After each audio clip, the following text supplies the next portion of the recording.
부동산 시장에 삼성전자와 같이 우량주로 통하는 상품이 있습니다. 바로 재건축입니다. 사업 속도는 느리지만 투자의 안정성에 언젠가 되겠지 하고 몸테크하는 분들이 많은데요. 과연 존버하는 만큼 수익률도 높을까요?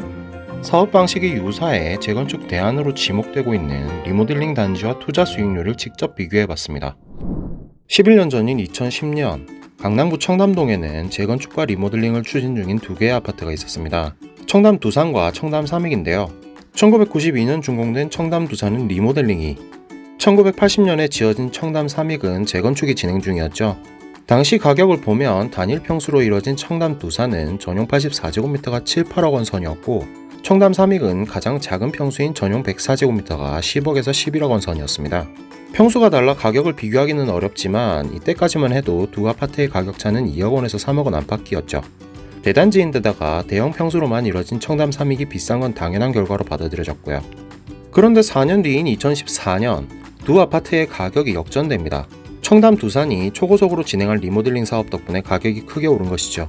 2008년 조합 설립 이후 2009년 사업 시행 인가, 2011년 착공, 2014년 준공까지 순조롭게 과정을 밟아가죠. 조합 설립 이후 입주까지 겨우 6년이 걸렸네요. 청담 두산은 2014년 리모델링 사업을 통해 지금의 레미안 청담 로이뷰로 탄생합니다. 전용 84제곱미터는 110제곱미터로 확장됐고 각종 커뮤니티 시설은 많아지고 지하주차장이 더 넓어졌죠. 가격은 2014년 입주한 당해 최고 14억 원까지 뛰었습니다. 생각보다 비싸다고 논란이 많았던 추가 분담금 3억 4천만 원을 상쇄하는 수준으로 시세가 치솟았죠. 2010년 전용 84제곱미터를 8억에 샀다고 가정하면 분담금 3억 4천만 원을 빼고 5년도 채 되지 않아 2억 6천만 원의 이익을 본 셈입니다. 같은 기간 청담 삼익은 전용 104제곱미터가 10억에서 11억 원으로 가격이 크게 변동이 없었습니다. 조합 설립을 2003년에 했지만 조합 설립인가 무효소송 등 각종 갈등에 사업이 진척을 안 보이자 가격도 제자리 걸음이었습니다. 2018년이 되어서야 청담 삼익이 빛을 보기 시작합니다. 2017년 말 관리처분인가를 받으면서 재건축 초과이익 환수세 대상에서 피했기 때문인데요. 주춤했던 가격도 이때부터 서서히 오릅니다. 전용 104제곱미터가 20억 원의 시세를 형성하면서 레미안 청담 로이뷰와 맞먹게 되죠. 지금 청담 삼익은 어떻게 되었을까요? 이주를 마치고 착공에 들어갔는데 존버가 승리한다를 증명하듯 아파트값이 상상 이상으로 올랐습니다. 전용 104제곱미터가 30억 원에 거래되면서 3년 만에 10억이 올랐죠. 2010년 전용 104제곱미터 10억에 샀다고 가정했을 때 예상 분담금인 4억 원을 공제하면 시세 차익만 16억 원에 달합니다. 리모델링한 지 올해 7년이 된 청담 레미안 로이뷰는 현재 전용 110제곱미터가 25억 원 수준인데요. 2010년 8억에 구입했다면 시세 차익은 13억 6천만 원이 됩니다. 이 계산은 어디까지나 청담 삼익의 준공이 완료되기 이전이니까요. 현재 강남 대장주로 주목받는 만큼 입주를 완료한 이후에 청담 삼익 시세는 훨씬 높을 것으로 전망됩니다. 하지만 이렇게 높은 수익을 실현하기까지 너무 오랜 시간이 걸리네요. 10년 전에도 청담 삼익은 30년 된 오래된 아파트였는데 아직도 재건축이 안 끝났습니다.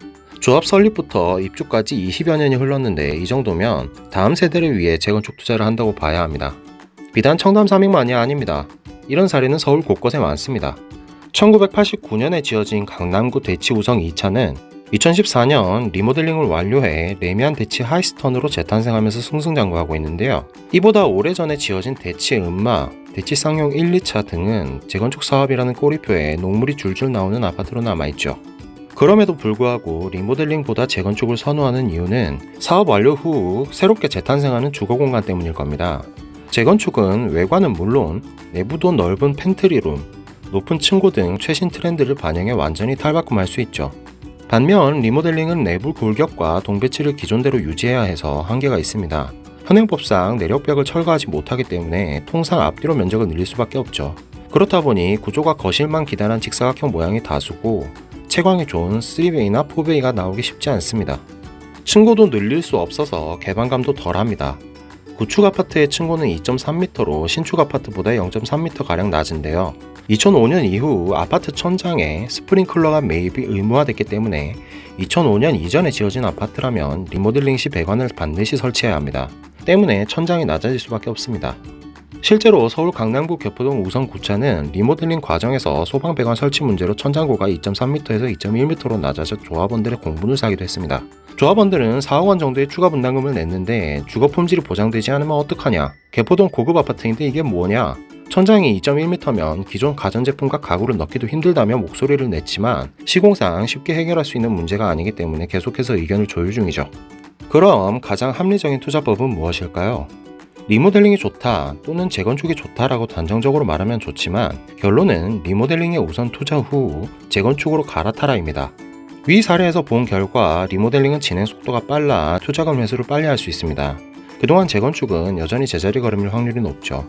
하지만 재건축은 완공 후에 실거주 만족도가 높고 랜드마크로 거듭나 시세도 리딩할 확률이 큽니다. 실제 강남권 대장주는 재건축으로 탄생한 단지들이 꽤 차고 있잖아요. 부동산은 주식과 달리 장기 투자를 계획하지만 수익률을 놓고 보면 40년, 50년 걸리는 재건축에만 올인하는 게 정답이 아닐 수 있습니다. 다만 오는 9월부터 안전진단을 통과한 서울 재건축 아파트를 사면 조합원이 못 되는 도정법 시행은 재건축 투자에 또 다른 변수가 될 것으로 보입니다. 이상 리얼캐스트 TV였습니다. 콘텐츠가 도움이 되셨다면 좋아요와 구독 부탁드립니다.